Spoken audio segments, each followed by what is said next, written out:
Hello, everyone, and welcome to the C3 podcast, Code Conscious Conversations. I'm Dr. Lisa Piper here with my business partner, Wendy Cohn-Osborne. We are the founders of Code Health, an innovative therapeutic product company that offers a safe, non-toxic, drug-free alternative to many over-the-counter and prescription medications. We love talking to people that are really doing the work out there, making a difference in health, in biohacking, in research. And today we welcome a very special guest. We're here today with a very special guest, Dr. Gino Collura, behavioral scientist and brain optimization coach. Welcome, Dr. Gino, to our show. Ladies, thank you so much for having me. It's great to be here.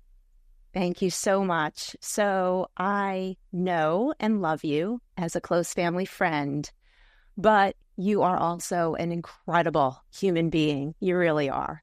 I don't want to make your head, too big, but I love you so much. We're really just so happy you're on the show.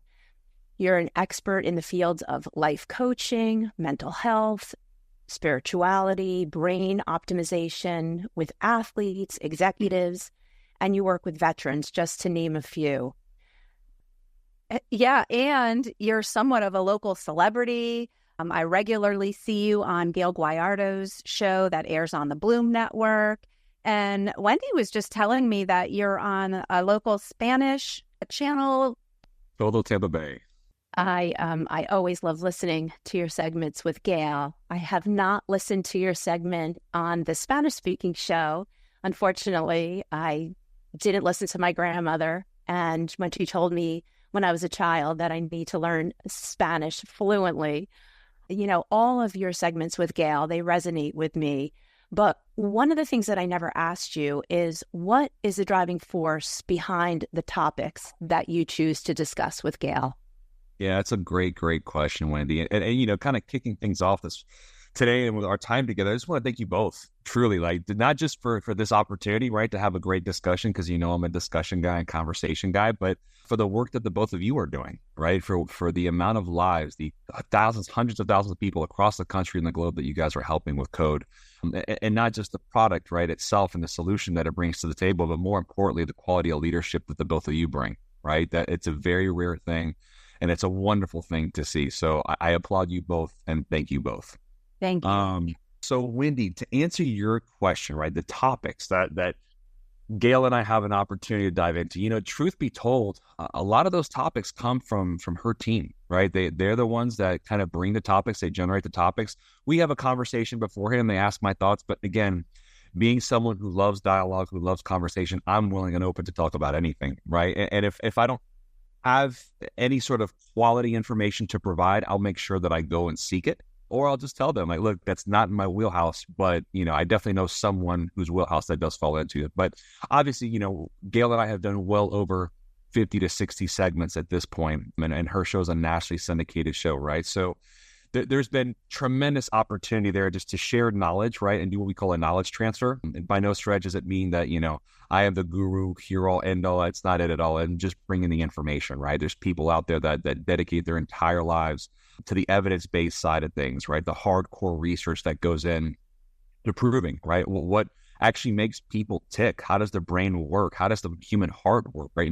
And not at a biological level, but the feel, right? I'm a big feeling guy, right? So I love talking about that and bringing that knowledge to the forefront to help enhance people's lives, right? Bring a little more happiness, a little more joy, a little more understanding to the very brief dash, the very, very brief journey, right, that this life is. Yeah, thank you. That's incredible work. For myself, I had a little bit of a rough childhood, and I had to go out and do the inner work on myself and try to figure out, what is the nature of the mind, and how is this guiding my feelings, and how are my feelings guiding my emotions? And one of the things that I found was that a lot of times it's really less about the other person, and it's more about the inner work that we do on ourselves, because life is just reflecting back at us. So I understand you wrote a book. Wendy was telling me you wrote this beautiful book, Navigating Relationships and the 7 Layers of Successful Relationships. Can you tell us about it? Yeah. So one of the things, Lisa, that you just mentioned that's really important there, and it's a saying that I use a lot, right, with folks that I get to serve. It's the quality and depth of the relationship you have with yourself will always define the quality and depth of the relationship you can have with other people, right? And so truly being able and willing to explore the inner frontier that each of us has, right, at a mental level, at an emotional level, at a spiritual level, and not being afraid, right? Because so many of us carry so many things inside, even though we don't realize it, right? At a subconscious level, there's a lot of stuff. It's just got a lot of stuff that we don't think about because life's operational tempo is so fast. And we're task oriented, right? Did we do this? Did we do that? Working towards whatever objective is that is at hand, right? So truly, at the end of the day, for me, pushing forward a book that I wrote into the realm that it's become now, which I never thought in a million years it would gain the traction that it did, because I wrote that book during COVID, right? I mean, at home, everything's locked down, that whole period that none of us were a fan of. I took that time. We were pregnant with my first child, and I'm really big on legacy, right? I'm really big on what can I teach? What can I empower other people with, and especially my firstborn child, right? So, but something were to happen to me tomorrow, and I never got a chance to teach my child lessons that I really truly value, what would I want to leave her, right? Outside of the monetary stuff of what you would leave your kid, and what are the lessons? What's the knowledge? She's always going to have to navigate other people, right? That's life, right? And so to be able to give her a skill set, a knowledge base on how to not just deal with conflict and adversity, but more importantly, how to do the digging within herself, right? To really unpack who she is, what she stands for, her place in this world, and what that means to her and her children one day. That to me was an invaluable thing. So that really was the premise behind me writing the book. And fast forward now, the book has been used by Joint Special Operations University, United States Special Operations Command, Army Special Operations Forces, umpteen corporate organizations that I've had a chance to serve, and a lot of C-suite and professional athletes as well, right? So I didn't think that was not the goal, right? But to see what it's kind of turned into has been an incredible blessing and something I'm very grateful for. When I read the book, first of all, knowing you the way that I knew you, I think the thing that I said to you was how easy it was. It was such an easy flowing read. And that is the one thing I want to point out about this book, that everything makes such sense with what you say. But when you're reading it in the way that you wrote it, it just resonates so well. And everything in life really is about relationships. Everything. Lisa has dubbed me the social engineer of our dynamic new duo. And really, that's what it's all about. And we could have the greatest product in the world. You could have the best service in the world. But if you don't resonate with someone and you don't have those relationships, then you're never going to be able to share what you want to share. Thank you for writing this book. I recommend it highly to everyone. There's something else that you have been working on with your beautiful, beautiful wife, Sadie. Did I mention that she's beautiful? Beautiful. Absolutely Beautiful. Stunning. She not only is she beautiful on the outside, but she is truly a beautiful soul. So you really lucked out. You really lucked out. Very, very, very blessed. I outshot my coverage on that one. That's for sure. Yeah. I think she did pretty well too. I think so. Yeah. It's nice when you see a solid, strong relationship that, is just like what you have. And actually, Wendy's daughter-in-law, Taylor, and Jonathan, they have a very similar type of relationship where you just look at these two people and you just know they are awesome. I love that feeling. Absolutely are. Well, you and Sadie have created something called Husband Strength and Wife Strength. And you even have an app, and there's a whole series that goes along with it. So how did you guys come up with this concept? One of the big things that we continuously see, especially coming out of the pandemic, right, and relationships at home, right? There's a lot of challenges, a lot of stress. We live in an incredibly stressful time, just as a society, right? And a lot of times, the relationships that we deprive the most are the ones that mean the most, right? And when you think about your spouse and so many things we take for granted, right? We often forget that it's the little things that really matter. The little I love yous, right? The hugs, the kisses, the signs of affection, things that go the extra mile to make sure that you maintain a solid footing and solid ground, right? Keeping the spark alive, right? Keeping the magic alive, keeping the happiness and joy.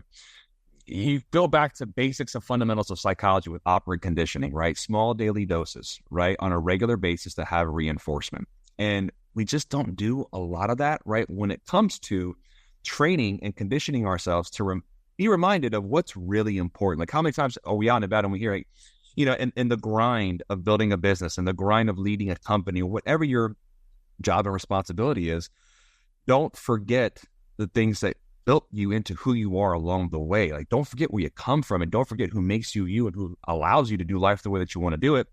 Now, look, your marriage is the spine of that, right? And so if your marriage isn't right, it's very difficult for you to be right in a holistic sense of well-being. So Sadie and I had this idea of, apps are one thing, right? And apps are good, but there's a lot of apps that are out there, right? And there's buttons you have to press to get access to the app and be able to do things. Text messages pop up immediately, right? And so both Husband Strength and Wife Strength deliver daily text messages to our subscribers, right? And those daily text messages are actionable items that are based in evidence-based science, right? So little things, right, that you would say or you could do for your spouse that just give you that 10 to 15 second reminder of, hey, in the midst of you doing what you're doing and being a high performer and high achiever, don't forget to nurture this relationship in this particular way, right?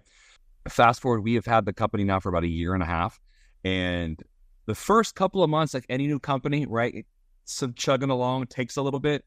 And I would say in the past 4 or 5 months, it has just taken off. I mean, it's just taken off, right? So it very much resonates with a lot of people who find themselves traveling a lot of people who have a lot of kids, right, as well, and depending on what phase of life they're in, and also people who are empty nesters, right, kind of like reigniting that passion, like, how do we do this again?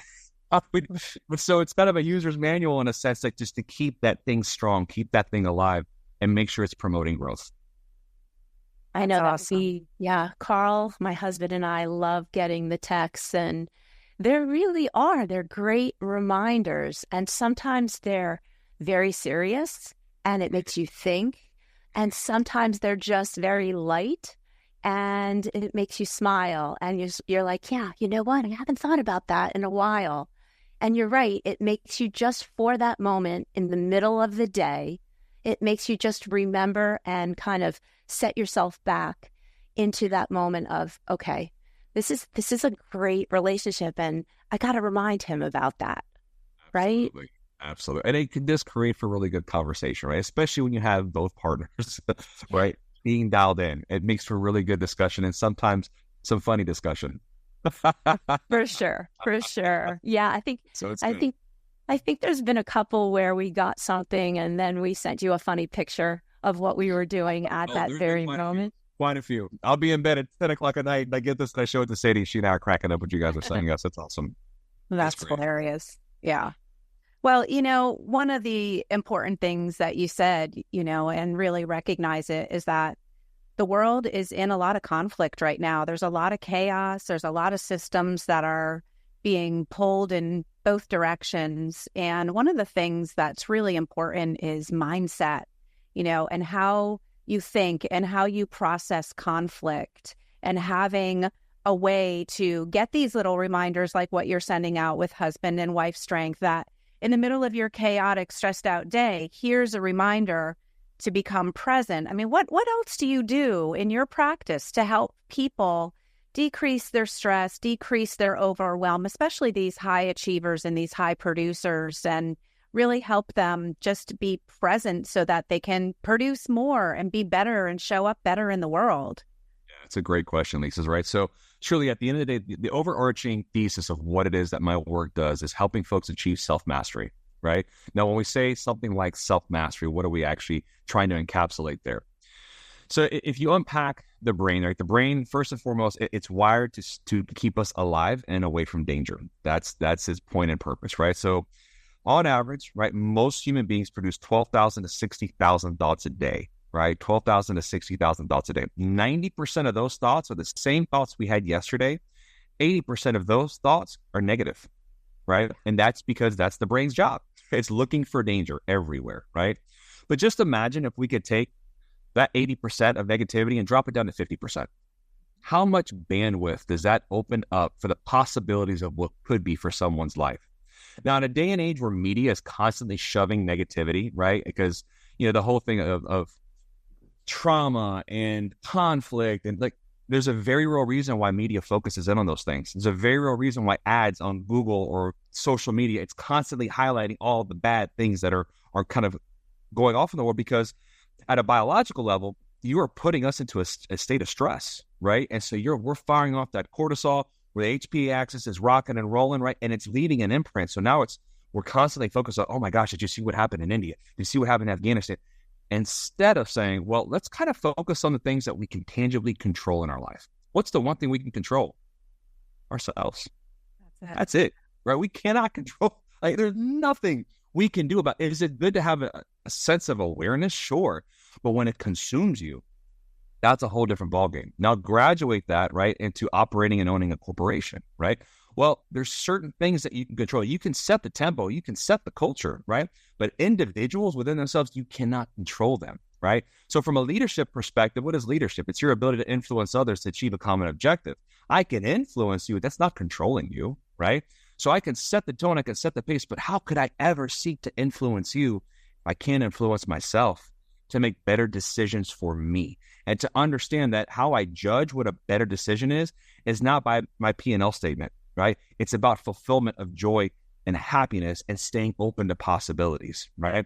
So that's really where my work kind of shines and comes into play, is how do you take that, right, and really optimize that? Because when you can optimize that, all the other stuff kind of falls into place, right? I mean, positive results follow, right? But it takes unpacking a tremendous amount of stuff, right, that is within. And until you do that, a lot of people get it confused with therapy. It's not therapy, right? It's a very different type of work. It is very hard work, right? But it requires a culmination of things at a physical, mental, social, and spiritual perspective, and all four have to fall into alignment, right? Unfortunately, we live in a culture that likes to silo things, right, and compartmentalize. So that is a byproduct of post-industrial revolution. When you look at how the education system in America was formed, very much like an industrial line, right? So you've got mathematics over here, you've got humanities over there, you've got language arts over here. Well, in reality, when you look at the ethos of the beginning of education from the Greeks, right, it was all combined. Some of the greatest philosophers were also incredible. They were incredible writers, mathematicians, geometrists.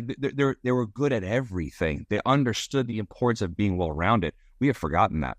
We have forgotten that as human beings, we're not machines. We're beings. We need to nurture and cultivate every facet of the human experience, and that contributes to self-mastery.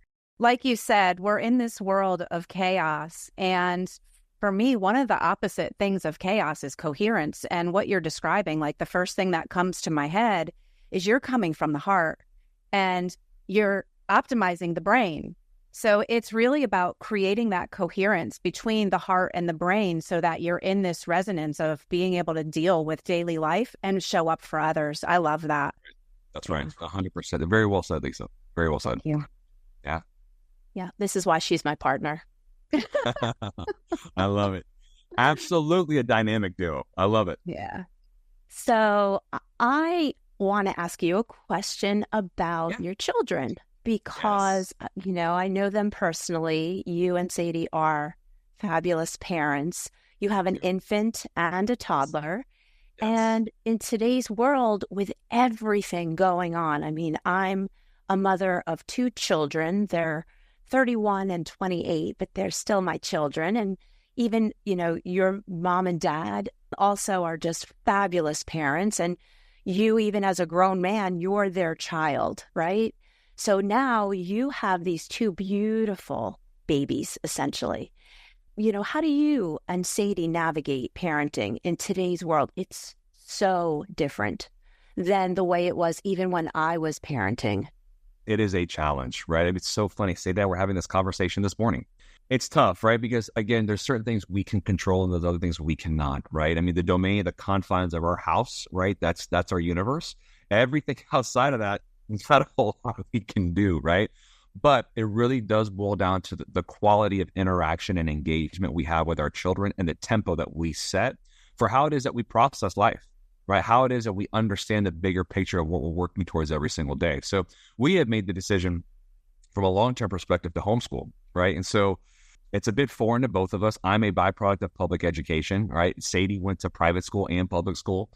But we both made the collective decision, just given what we have seen and the exposure. And I will tell you, for me, a big thing is security, right? I mean, there's a whole litany of reasons why, right? But then also the social side of things, the social influence components, that in order to cultivate a young mind, right, that has an immense amount of plasticity and is so fragile, every bit of data that goes into it very much matters, and how it is it molds, right? The tempo of the lenses that get created and how they're going to look at the world.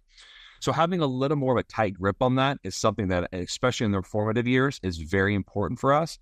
And look, we're very heavy on faith. I mean, for us in our household, it's a very important thing for us, right? To understand that this entire journey for us is much bigger than just here and now, and that's all you got. It's there's something much bigger at play here, and you're part of it. Right. And so that is a big thing for us as well. And family, we live in a place where my in-laws are a quarter mile one direction and my parents are a quarter mile the other direction. Right. And I wouldn't change it for the world. Right. I mean, it is such, a lot of people hear that like, oh my gosh, like, don't you guys need a breather? Right. And the thing about it, it's all in how you navigate it. Right. I mean, look, luckily we have great respectful relationships, right, with both sides. And we also have incredible comfort knowing that they're so close and they have such an integral part in our kids' lives. And they love having that participation. And my children are crazy about all their grandparents. So that's a huge, huge blessing. And so it's really cultivating a sense of tribe, a sense of closeness and tight-knit, where the kids really, truly know where they come from. They have a grounded identity in who they are, because that's the best thing that Sadie and I could do for them, is to have that level of confidence, to understand that, look, you're going to get thrown stuff. That's just life. Like, there's nothing we can do about that. But it's the nature in which you compose yourself and deal with it and get back on your feet. That's what defines who you are. And that we can do. And that's kind of the approach that we've taken in doing what it is that we're doing with them. That's awesome. It's incredible. It's you're spot on. I was very fortunate in that I was brought up in a very similar type of a home. Although my grandparents ended up moving to Miami and I grew up in New Jersey, there was still this sense of what you call tribe. And the key thing, my takeaway from what you just said, that really hits home with me, literally, is confidence. Because if you can instill confidence in your child, then your child has that ability to go back to what you said, navigate life through relationships, and whatever comes their way, they're able to deal with it. So confidence is so important. I just saw an incredible TEDx little girl, 7 years old. I don't know if you've seen it. She's incredible. She did a TEDx and went out on the stage on her own, specifically talking about how important the relationship is and how important it is in communicating with your child at an early age. I highly recommend it. I wish I could say her name and what it is, but it was mind-blowing that this 7-year-old did this talk. That's amazing. Amazing. That's amazing. I want to see that.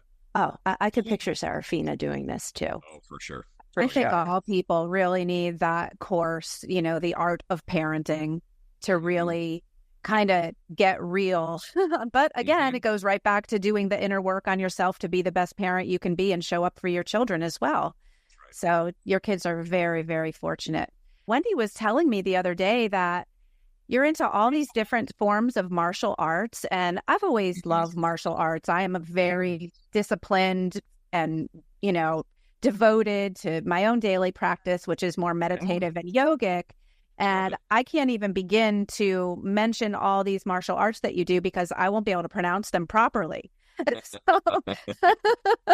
can you tell us, all these martial arts that you do and you even teach, and how it influences your life and how you show up and all that good stuff? Definitely. So the hyphenated version of it, right? So how did I get involved with martial arts? Because that really is the core, right, of why it is I still do it to this day, right? So when I was 8 years old, my aunt was shot in the face in front of me, right? And my parents, as a byproduct of that, right, got me involved in judo, right? So judo is it's a grappling art, right? So there's no punching, no kicking, but you start on your feet, and the whole goal is to throw your opponent to the ground, right, and pin them there and hold them there. So kind of like wrestling, but wearing pajamas, right? So that it's kind of what I like to tell. So I did that for quite a long time, then got involved in boxing and boxed for many, many years. Then got involved with Brazilian Jiu-Jitsu and Filipino martial arts. But long and short, martial arts for me have always been a vehicle for self-development, right? And so it's never been about fighting or becoming a fighter. I'm not a fighter, right? I'm a martial artist, right? So it's different. It's a different mentality. It's a very useful vehicle to push yourself to certain limits, right? To get to certain places within yourself to understand what you're capable of. So going back to confidence, right? So, when you break down confidence, confidelis, right? With faith, with belief, right? In yourself. So it's belief. What do I think I can actually do? Well, if I've never kind of tested myself, how do I know, right, what I'm actually capable of, right? And there's a lot of power in that. So even to this day, the martial arts that I train now, I still dabble in Brazilian Jiu-Jitsu, but as I'm getting older, right, joint preservation is a thing. And so I'm very mindful of how much of a beating I put on my body. But I do a lot of Filipino martial arts, which is a lot of eye-hand coordination, a lot of stick and knife work, and boxing. I still do a lot of boxing as well.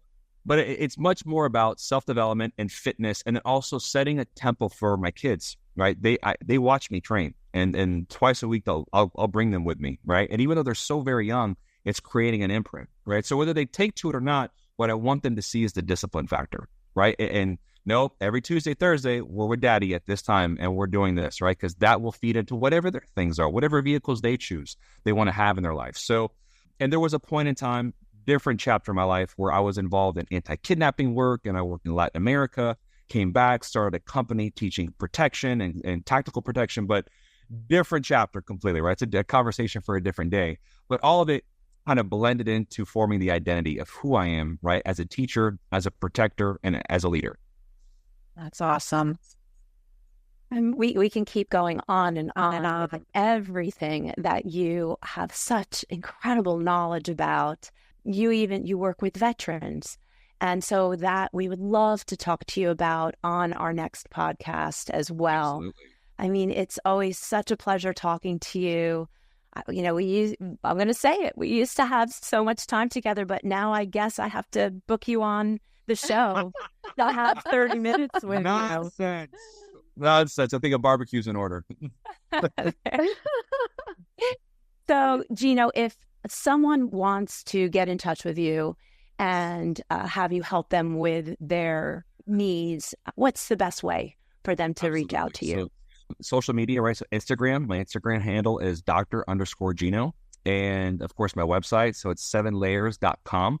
And those two ways, right, are the best to get a hold of me, whether through Instagram or just go directly to the website and send an inquiry. And I will absolutely make sure we get a hold of you within 24 hours. Excellent. Great. Thank you so much for being on our show today, Gino. It was a pleasure speaking with you. Oh, ladies, thank you for having me. Always a pleasure. Thanks for listening to the C3 podcast. Find past episodes and subscribe on our website, codehealthshop.com, or Apple Podcasts, Amazon Music, Spotify, and YouTube. The Code Girls appreciate discussing conscious living with inspiring guests who make a difference. Remember, conscious living starts with conscious conversations. Until next time, be intentional, stay inspired, practice gratitude, be well, and feel the drop.